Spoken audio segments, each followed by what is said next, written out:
చరిత్రలో ఎన్నడూ లేని విధంగా సంక్షేమం అందిస్తున్నాం, సంపద సృష్టించి పేదలకు ఇచ్చే ప్రభుత్వం మాది ముఖ్యమంత్రి చంద్రబాబు నాయుడు. నేను కూడా చాలా బిజీగా ఉన్నా. పార్టీ అధ్యక్షుడిగా సీఎంగా ఉంటున్నాను. అయినా కూడా నా వంతు కర్తవ్యంగా నేను కూడా ఒక మార్గదర్శిగా ఉండాలని 250 కుటుంబాలను నేను కూడా దత్తత తీసుకుని నేను కూడా వ్యక్తిగతంగా మానిటర్ చేస్తున్నానని చెప్పి కూడా నేను మీకు తెలియజేస్తున్నా. ఇందులో కష్ట నష్టాలు నాకు కూడా తెలియాలి. నేను కూడా కొంత సమయం స్పెండ్ చేయాలి. నేను కూడా కొంత సమయం స్పెండ్ చేసి నాకు కూడా అందులో కష్ట నష్టాలన్నీ తెలిస్తే దాని మీద ఏం చేయాలనో ఈ కార్యక్రమాన్ని ముందు తీసుకుపోవడానికి అవకాశం వస్తుంది. మళ్లీ మిమ్మల్ని అందరినీ కోరుతున్నా, ఒక చరిత్రకు శ్రీకారం చుట్టాం. రాబోయే రోజుల్లో ప్రభుత్వ విధానాలు ఏ పాలసీ తీసుకున్నా ఒకటే గుర్తుపెట్టుకోండి, పేదవాళ్లకు అనుకూలమైన నిర్ణయాలే ఉంటాయి. అదే సమయంలో సంపద సృష్టించాలి. సంపద సృష్టించాలంటే ఆదాయం పెరగాలి.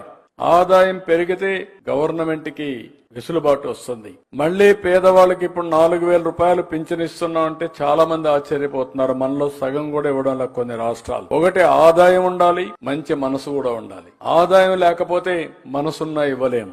ఒకవేళ గాని మనసుండి ఇవ్వాలనుకుంటే ఆదాయం లేకపోతే పర్మిట్ చేయదు. ఈ రెండు కూడా సమాంతరంగా ముందుకు తీసుకుపోవాల్సిన అవసరం ఉంది.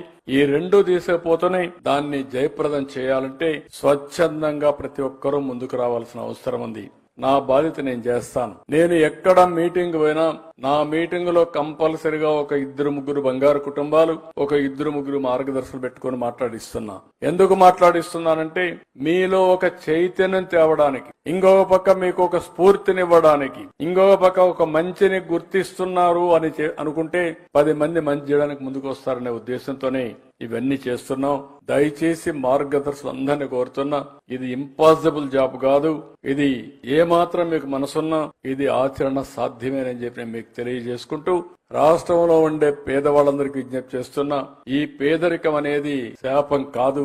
కొన్ని కారణాల వల్ల మనం అక్కడ ఉన్నాం. కొంచెం మనలో కూడా మార్పుగానే వస్తే, ఆలోచన విధానంలో కొంచెం డిఫరెంట్ గా ఆలోచిస్తే దీన్ని అధిగమించడం కష్టం కాదని చెప్పి నేను మీకు తెలియజేసుకుంటూ నా వంతు ప్రయత్నం నేను చేస్తానే ఉంటా, నిరంతరం చేస్తా. పేదరికం లేని సమాజం అని కొంతమంది అనుకుంటున్నారు. పేదరికానికి నిర్వచనం ఏంటని? నిర్వచనం లేదు. ఎవరైతే అట్టడుగునున్నారో వారికి అనునిత్యం అండగా ఉండడం, అదే పేదరిక నిర్మూలన అని చెప్పి మరొక్కసారి మీ అందరికీ తెలియజేస్తున్నా. వాళ్ళ జీవన ప్రమాణాలు పెంచాలి. ఆ జీవన ప్రమాణాలు పెంచడానికి అందరం